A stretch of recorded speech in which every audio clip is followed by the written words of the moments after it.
आज हम बात करेंगे उन तमाम अवामिल की जब आप प्रेगनेंसी के लिए प्लान कर रहे हैं तो आपको उनसे परहेज़ करना चाहिए ताकि आप एक हेल्दी प्रेगनेंसी को एंजॉय कर सकें।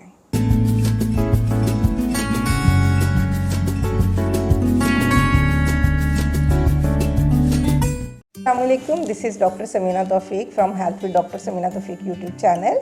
आज की हमारी वीडियो उन तमाम कपल्स के लिए बहुत ही मुफीद साबित होने वाली है जो कि हमल के लिए प्लान कर रही हैं या वो ख़वातीन जो अर्ली प्रेगनेंसी में हैं। तो हमारी ये वीडियो आपको वो तमाम गाइडलाइंस देगी जिसके मुताबिक आप 9 महीने का हमल का पीरियड बहुत अच्छे तरीके से एंजॉय कर सकते हैं और एक हेल्दी बच्चे को जन्म दे सकते हैं। इसके साथ साथ ये वीडियो उनके लिए भी इफ़ेक्टिव है जो लोग प्रेगनेंसी के लिए प्लान कर रहे हैं।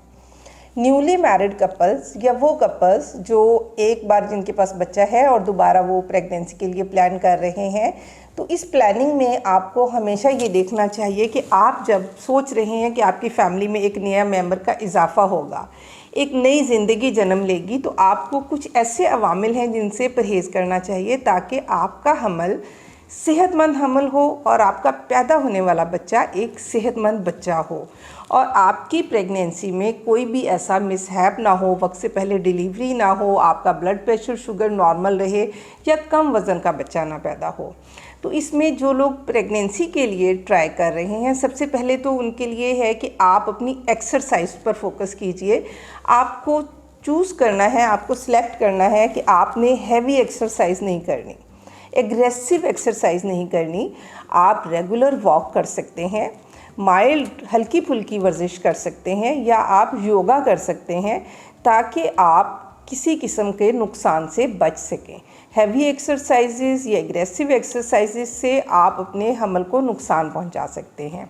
लेकिन एक्सरसाइज ज़रूरी है, वॉक ज़रूरी है, योगा ज़रूरी है ताकि आप सेहतमंद रहें।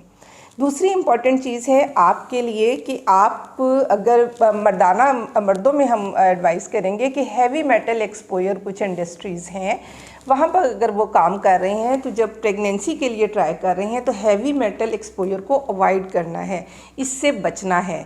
मसलन लेड की है, मसलन मर्करी की इंडस्ट्री है, इनमें अगर आप काम कर रहे हैं और ये आपका एक्सपोजर है तो सीमन एनालिसिस कराने की सूरत में स्पर्म का काउंट, स्पर्म की मोटिलिटी ख़राब हो सकती है। सेहतमंद ग़िज़ा का प्रेगनेंसी में बहुत ज़्यादा रोल है। सेहतमंद ग़िज़ा के लिए जब हम आपको बात करते हैं तो हमारा मकसद होता है कि आप वो फ़ैट्स लें जो कि गुड और बैड फ़ैट्स हों। लाइक अगर आपने दूध पीना है तो होल मिल्क लें आप, और अगर आप हाई ग्लाइसेमिक इंडेक्स वाली ग़िज़ाएँ खाते हैं जो आपकी बॉडी में शुगर को बढ़ा देती हैं तो भी ओवुलेशन पर भी इसका बुरा असर पड़ता है।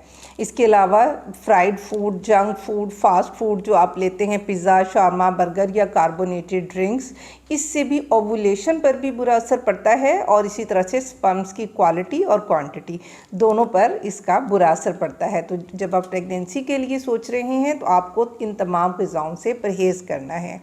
और इसके अलावा अगर आप मोटापा के शिकार हो रहे हैं तो भी आपको वो ग़िज़ाएँ लेनी है जिनमें हाई फाइबर डाइट आती है। हाई फाइबर डाइट लीजिए ताकि आपके वज़न को कम करने में भी मुआविन साबित हो और आप अपनी वॉक और अपनी डाइट को मिलाकर अपने लाइफस्टाइल को चेंज करते हुए अपने वज़न पर काबू पाकर आप पॉलीसिस्टिक ओवेरियन डिजीज़ से भी बच सकते हैं।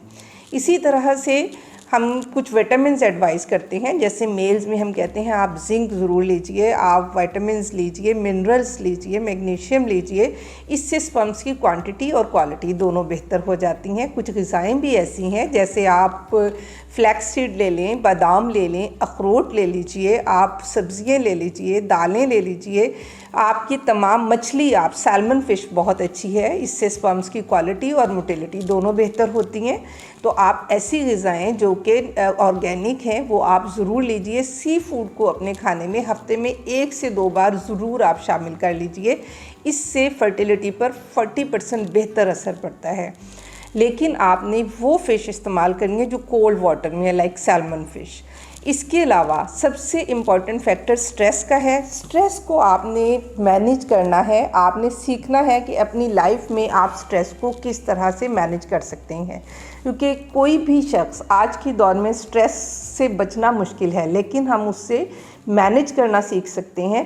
क्योंकि जब आप स्ट्रेस में होते हैं आपकी बॉडी से कॉर्टिसोल एक हार्मोन रिलीज़ होता है। कॉर्टिसोल हार्मोन आपके जो फर्टिलिटी हार्मोन्स हैं वहाँ तक सिग्नल पहुँचा देता है कि यहाँ बॉडी में प्रॉब्लम है और ये प्रेगनेंसी के प्रेशर को कोप नहीं कर सकती बॉडी। तो उससे क्या होता है कि आपकी फर्टिलिटी ख़राब होती है और हमल में रुकावट पैदा होती है। इसलिए स्ट्रेस अगर आप ले रहे हैं वो किसी भी वजह से हो सकता है, लेकिन आपको उससे बचना है ताकि आप प्रेग्नेंट हो सकें और आपकी ओवुलेशन और स्पर्म्स दोनों की क्वालिटी बेहतर रहे। एग्स और स्पर्म्स हेल्दी होंगे तो हेल्दी एम्ब्रियो डेवलप होगा और इम्प्लांटेशन होगी यूट्रस में एक हेल्दी एम्ब्रियो की, तो एक सेहतमंद बच्चा पैदा होगा।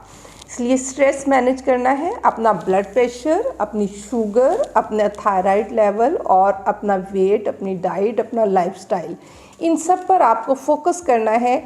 इन सब में अगर कहीं भी आपको ज़रूरत महसूस होती है कि आपको गायनेकोलॉजिस्ट की गाइडलाइन चाहिए या आपको कोई ख़ास मेडिसिन या विटामिन्स रिकमेंड कराने हैं अपने लिए, तो आप ज़रूर कंसल्ट कर सकते हैं।